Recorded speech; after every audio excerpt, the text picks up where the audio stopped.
Welcome to episode 22 of Andromeda. This is a very eventful turn. Everyone except for Helheim is officially at war. Ermor has received a message from Calum. Calum's letting Ermor know that he's destroying his ally, or at least attempting to. Kind of funny that Calum is bothered by Russ's expansion and not Ermor's, but Russ is definitely the better target for Calum with his cold scales. And still, nice touch. Calum is offering Ermor to join an alliance against Russ, but is fine with Ermorian neutrality in his own words. Dire Portent, this is just Mother Oak that Russ cast. And for those of you that don't know, Mother Oak is a global enchantment, and it generates 10 nature gems a turn for Russ. And check out this arcane probing spam here. Look, no sights, no sights, no sights, no sights, no sights, no sights, and no sights. It might just be negative event bias, but this is kind of generally why I don't like using these spells personally. I'm not even saying you shouldn't. You probably should. Like, I'm probably in the wrong for almost never ever using these spells. That is, spells that remote sight search. But I've just watched so many gems just disappear into nothing, sometimes never finding a sight after searching every single province in my territory. So I like the slow way, moving mages around every other turn. And we have had a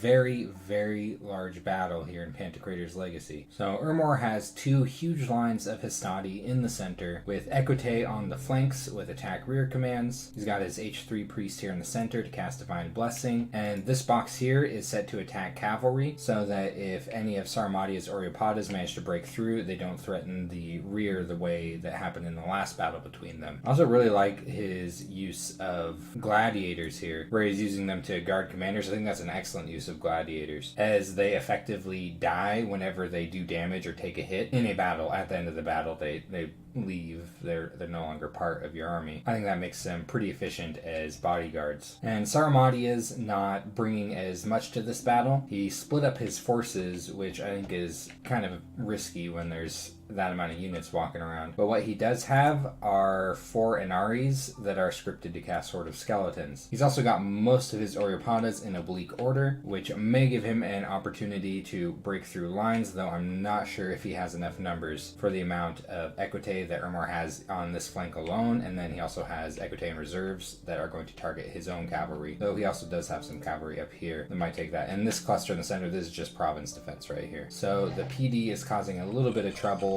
in having Saramatia's Oreopatas stay clustered together, and trying to attack rear, they end up moving right between both groups of Ermor's Equites, which is really bad for Saramatia. All of his best units are being surrounded by Ermor's least important units, while Ermor in much larger numbers has his best units on Saramatia's backline. Now, these skeletons are holding off the Equite momentarily, but there's not really any mages back here to do damage to these Equite. These Oreopatas are being surrounded and harassed down, and there's Equite moving back to finish them off, and he's losing his mages pretty rapidly here. Looks like 2 of them might be able to retreat. Never mind. So this was an absolute disaster for Saramatia. All Ermor lost 2 Equites and 6 Hastati. I think it was a huge mistake for Saramatia to split up his forces, especially in bringing his Inaris to this fight. It's kind of like sticking his neck out where he doesn't really need to. These are his best mages. This is all he really has. And they're dead now. And, it's kind of hard to think about what he could have done differently for this fight. More numbers, obviously, keep his numbers in one spot. But something that he really needs is some type of mage to do damage to Equite while they're being held up by a horde of skeletons. But that's already asking a lot when he has so few resources, so few mages. But we're on Ermor's perspective at the moment, and for Ermor this is magnificent. This is a great victory. He scripted in response to what he had seen Saramatia do previously, and his script worked flawlessly. Very good example of counter scripting from Ermor here. And this script in general would be really hard to deal with for most armies at this stage in the game, at least. I didn't notice this. Ermor had an assassin moving into Ermor's territory, and he thought he'd be cool and try to assassinate an enemy commander. What, a skeleton on a skeletal horse? That's not scary. This assassin can obviously take that. Oof. Alright, so at least Saramadia gets away with one victory this turn. And in the same province, Ermor cast Fires from Afar, and because his assassin was there at least at the beginning of the turn, he was able to see the results of that, managed to kill 7 units. And I don't remember if Saramadia had anything important in this province. I think likely just some undead, as his Mound King was there. He did find one magic site with traditional site searching, a Caverns of Glowing Moss, for some fire gems, because he never has enough fire gems. And as for his strategical movements, he's moving his, pretty much all of his forces over here onto Saramadia's capital, which is really bad for Saramadia. Saramadia is not going to be able to recruit from his capital, and that's what he needs to do the most right now. Ermor is also moving up into Lucky Lake. I'm sure this is going to disappoint Helheim, and he has a small second army moving into Bogaton here, probably to clean up any raiding parties that might break it through while he's sieging. Times are desperate in Saramadia. He did reach Thaumaturgy 2. He'll at least have Mindburn now, which is capable of doing some damage. He's summoning Pale Riders. I think this is a very good spell. You get at least 20 of these for 10 death gems. In some circumstances, I think that is an excellent use of death gems. And he's also summoning some Killer Mantises. I think this is pretty desperate. But these are actually,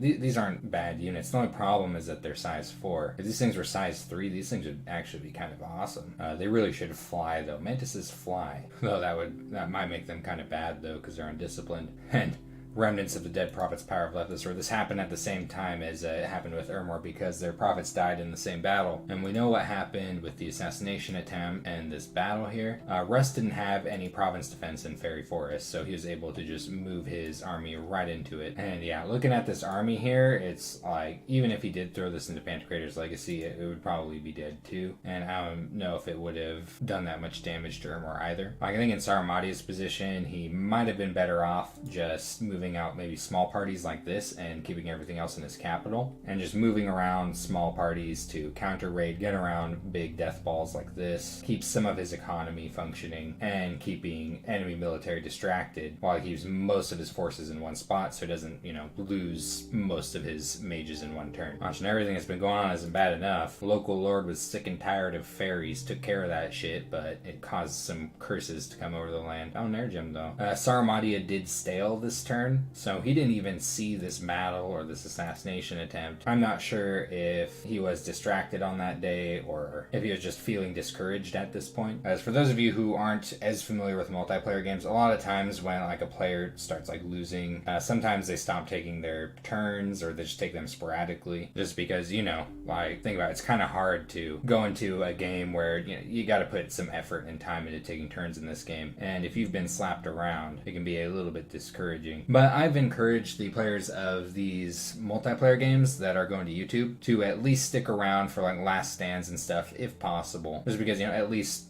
we're going to see what happens. They're not entirely alone when they're in a losing game, so hopefully he comes back and doesn't just stale for the rest of the game. I haven't checked ahead. I'm trying to keep turns for the most part surprise, because I think it helps me cast the game better. But yeah, with this army moving on to Saramadia's capital, and it doesn't look like it.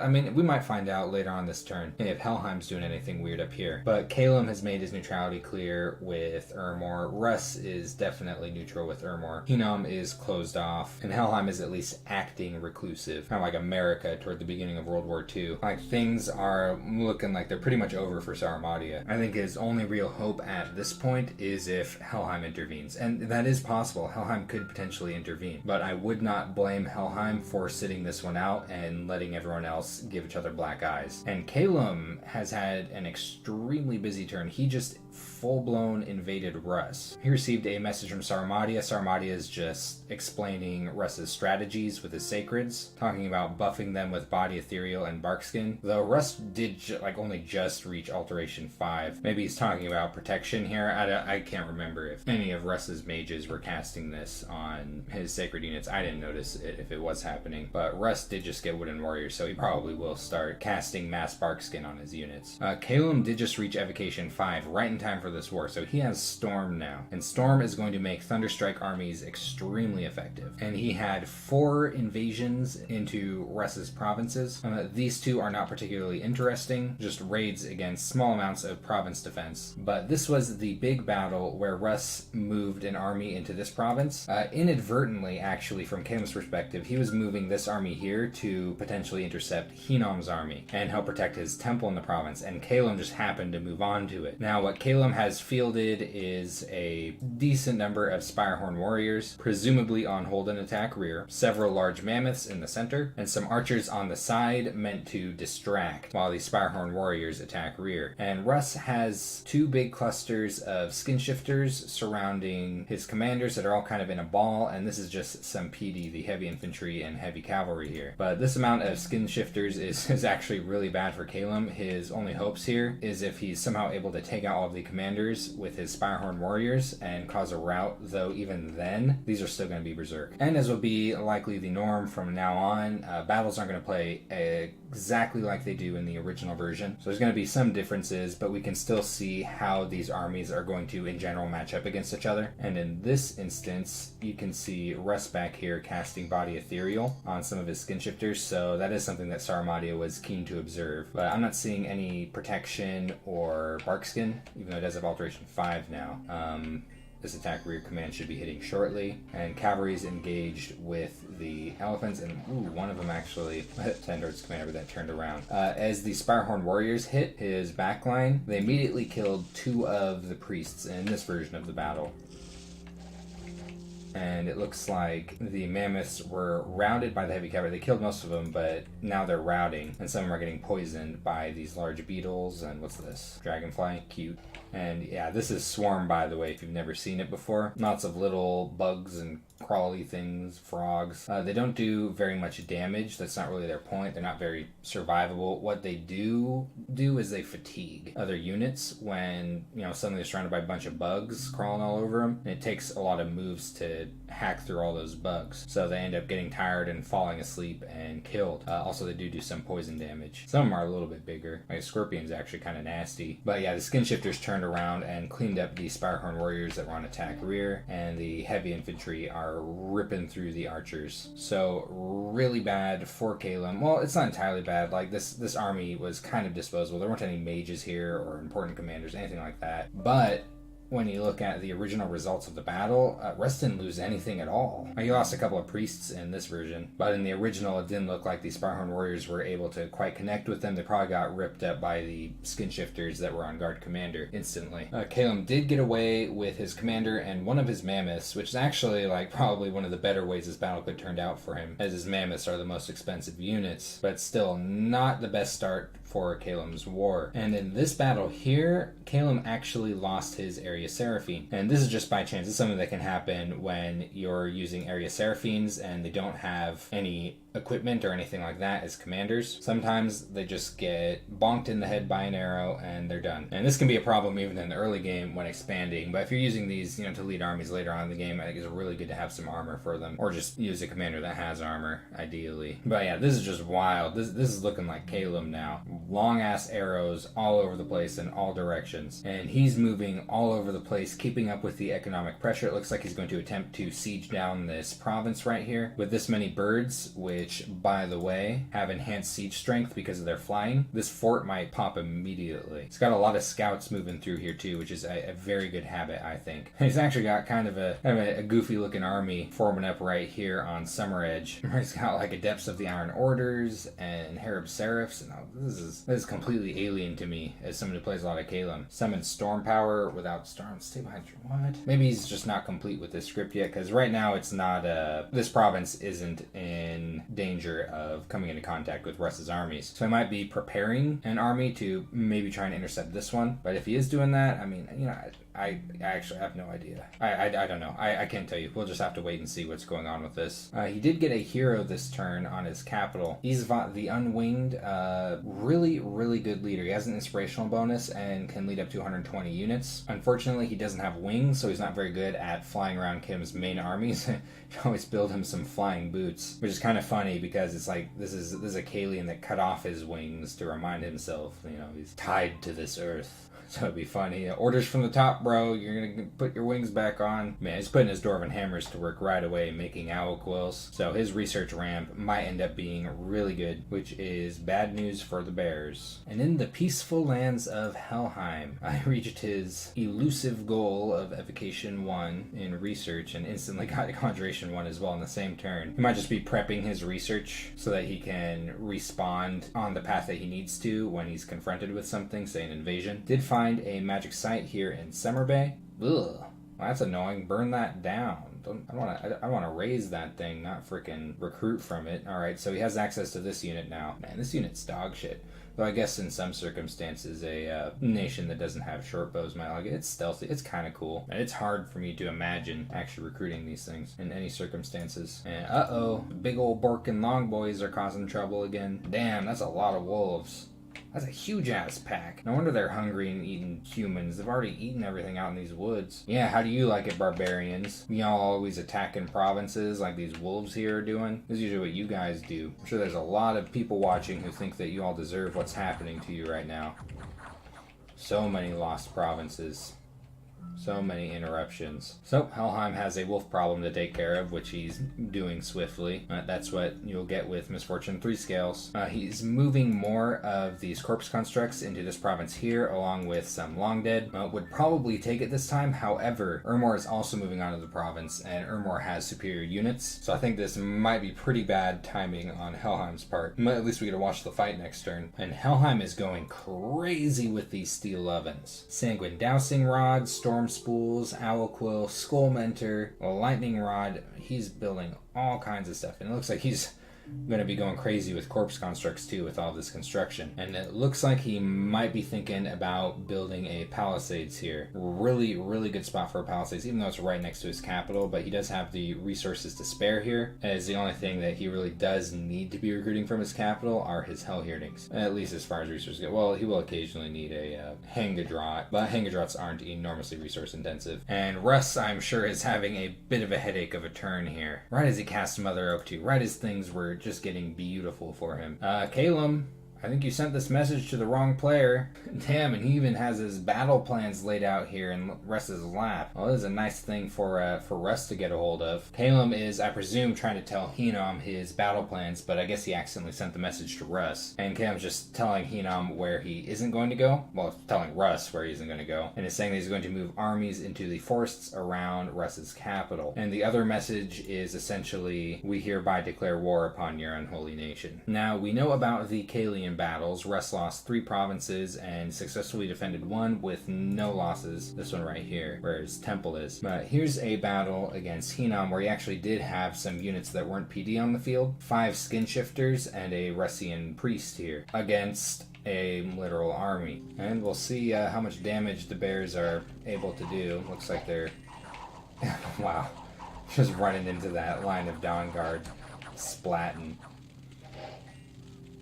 Did manage to kill 2 of the Dawn Guard, but otherwise complete destruction of Russ's little raiding party right here. And he did lose a province to Saramatia. They didn't have any PD or anything in. However, Russ also counter-invaded Henom in the west of Henom's territory. And Henom doesn't have anything other than PD here. Man, I wonder if that commander's frustrated with the composition of his local province defense.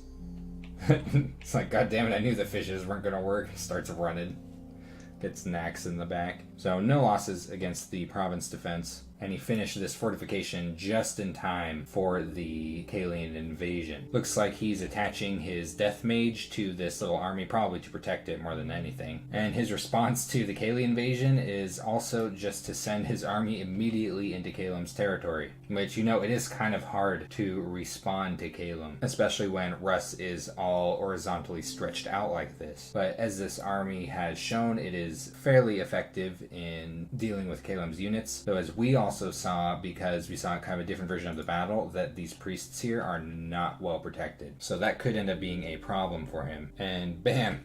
He's actually got a second army. This is actually I didn't realize he had this many skin shifters hanging out around his capital. I guess it makes sense. This army's been detached for a minute. So he's got 2 armies moving into Calum's territory. These are probably going to be pretty difficult for Calum to handle because Calum hasn't been recruiting an enormous amount of Air 2 mages. Russ is transmuting all of his fire gems into gold in a panic. I don't blame him. He doesn't even have enough to get a mage on his capital. But yeah, I think with Henom closing in it, like this army being trapped over here with his prophet must be really obnoxious. It's like to get back, he's got to risk either bumping into this army or this Armadian army, he almost has to resign this army into raiding Hinam's territory. There's not much else it can do. And then when it comes to Calum invading, it's like, he could just move his armies back to defend his territory, and then Calum will just obliterate his economy, just take everything. And while Calum might have a really hard time actually conquering his forted provinces, at least ones that have units in them that can do damage, and if he keeps his armies around here, he could push off Kalian armies pretty effectively. Calum could pretty much ad nauseum just raid his economy around his main armies while, getting research goals and stuff. So Calum is a really obnoxious thing to deal with alone. I think what he would really want in this scenario, if moving these armies through Calum's territory doesn't create some kind of stalemate situation, is asking Ermor for help. Because, Hinam's not going to help him. Quite the opposite. I guess he could ask Helheim, but Helheim's border is pretty small. But we'll see. He is almost to Conjuration 3, and when he hits Conjuration 3, he's going to get a spell that allows him to summon a lot of bears, and he definitely has the nature income to support it. Hinam has had a beautiful turn, I think. He got to Construction 4, a really good research goal, opens up a lot of magic items for forging, a successful casting of Dark Knowledge, a Death Gem site. He's summoning some good boys here in Kuromu, probably for blood hunting patrolling, where he's also successfully blood hunting.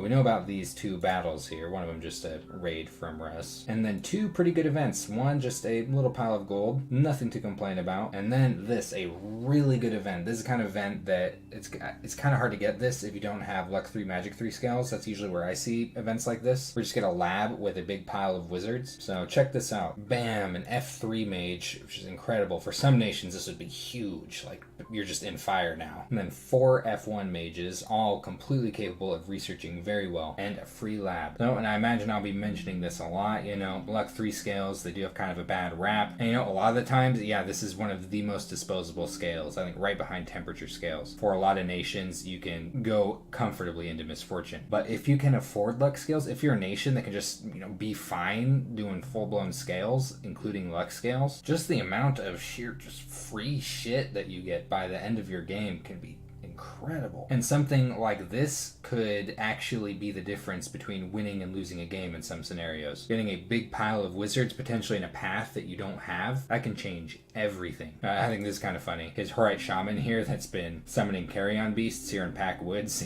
sees this army come. I was like, nope. Packing up all his shit, including Zwago's son, heading right into the fortress here. You can mess around with carrion beasts later after this problem has subsided. And Hinam's being pretty conservative in his invasion. I mean, I think what he's trying to do is meet this army right here, though he doesn't know that it's moving up into Calum's territory yet. I really think he should hit one of these provinces down here just to cut Russ off from all of this income. I think that's a really important thing to do when you're at war with someone, is cut them off of as much income as possible, which is why I kind of think it's like kind of nice to have modular armies. Like if he could break off a piece of his Dawn Guard comfortably and raid, like say Lithia right here, this would be a pretty low risk province to raid. Doesn't have any armies touching it. Even with just that army, he could hit Lithia, then Halbathria, then Silvergrove, depending on where this army's going, just bam, bam, bam. That could be a really big deal. So having like big singular entity armies like this, unmovable death balls, not always the best for invasion. But at the same time, when you keep everything in one spot, you don't lose as much, or when you do lose something, you lose everything. But you're not losing little raiding parties to random shit, like bumping into stuff like this. But he is getting another commander down with some reinforcements, so maybe we might see raiding parties accompanying this army in the future. He's also got a actually pretty decent army moving here onto good old woods. This is where Russ is moving, so we're gonna see a fight. He's summoning a bunch of fire elementals, just the little ones, casting legions of steel and strength of giants on this group of Dawn Guard. He's casting flaming arrows for some reason. Maybe he meant to bring archers along. Does he have any?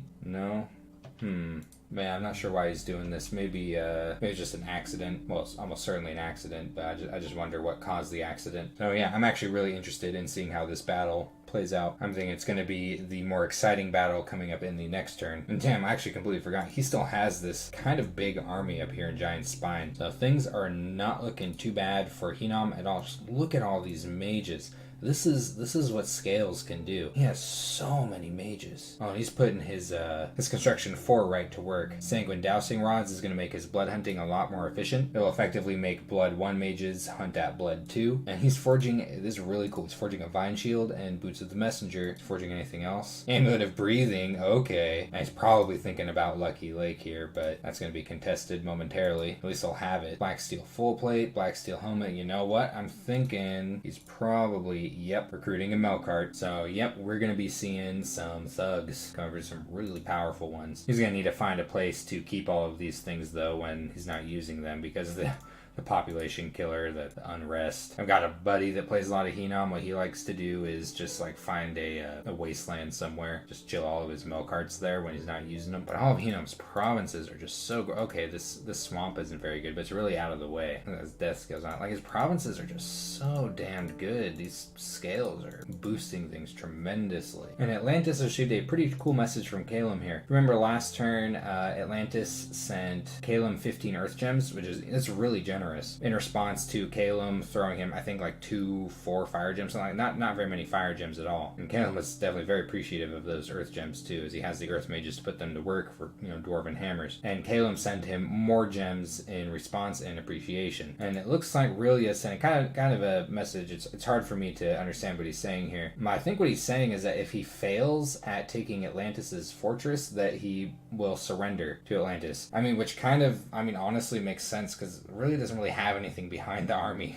he's moving into Atlantis' territory. Like, it just has no scales, doesn't really have much in the way of mages. Like, that's all he's got. So we'll see exactly what Rilia means by that in the future, maybe. Atlantis did find a magic site and a rock crab column. Oh, that's really cute. I'd like to see what that looks like. Imagine a bunch of people grinding there with their D-Simies and shit. Abbey whips. Also lost a prophet the same turn as Hermor and Saramatia did, so he can make a new one now. And found a Rillian scout and slaughtered it. Man, it was one of your own, though. It's like an Atlantean, isn't it? Or wait, no. What is that? He's prophetizing Shad Foth, which is kind of dope. the guy that won the arena. Really a flavorful prophet pick, I think. Definitely probably the hero of his nation. Damn, he's swole. And he's moving his army out towards Rilia's army. A lot of water gems, probably going to be spamming water elementals, though he doesn't have it scripted yet. And he's not even bringing all of the deep ones that he has chilling here. So coming up, I'm thinking in a couple turns here, we're going to have probably the decisive battle for the underwater nations. Like, I guess it's possible that Rillian might be able to muster up another army, but I think Rillian might roll over and die if he fails here. At the same time, we've also seen that Atlantis can be kind of erratic and unpredictable. So, like, who knows how this is going to play out? We will have to wait and see. Rilia casts Voice of Tiamat. This is actually a pretty cool site searching spell. This is one of the ones that I will actually use. This one searches a water province, an underwater province only, for all elemental magic sites that might be in it. But this time he didn't find any. Negative population event in Nuptia, but that's enough death gems to make it worth it in my opinion. And he is going to attempt to siege this fort next turn with pretty much everything else. Like, see, he doesn't really have anything behind this. Alright, so he is going to have a lot more Lobo guards coming. Alright, so he'll have something. He'll have something behind this. And this is kind of crazy to me. See all these these slave princes that he has labeled as like infantry digit? He's using them as melee units in his armies. Hold, attack closest. These are just on attack closest. Is he going to raid with them? I wonder. He's going to try to raid like that province with them. And he just keeps recruiting them. Look at this. What the heck? I mean, honestly, like, it's cool. Whatever. Like, cool. I don't know if it's, like, the most efficient way to get infantry units. In fact, I'm pretty sure it's not. But, like, whatever. It's neat and different. We'll see how they do. They might actually manage to mess some stuff up. I mean, these like, for what they are, being used as units, these things are really powerful. 21 protection, which is, like, really beefy above and below water in the early ages, especially underwater. Hits for 27 magic damage, decent amount of hit points. Like, yeah, sure. I'm excited to see them in action. So that has been turn 23 of Andromeda. It's looking like we're gonna have non-stop action for quite a long time at this point. I don't imagine this will be dying down anytime soon, at least until some flags are missing from this list here. I definitely have some suspenseful situations going on, and we will see how they advance in the coming episodes.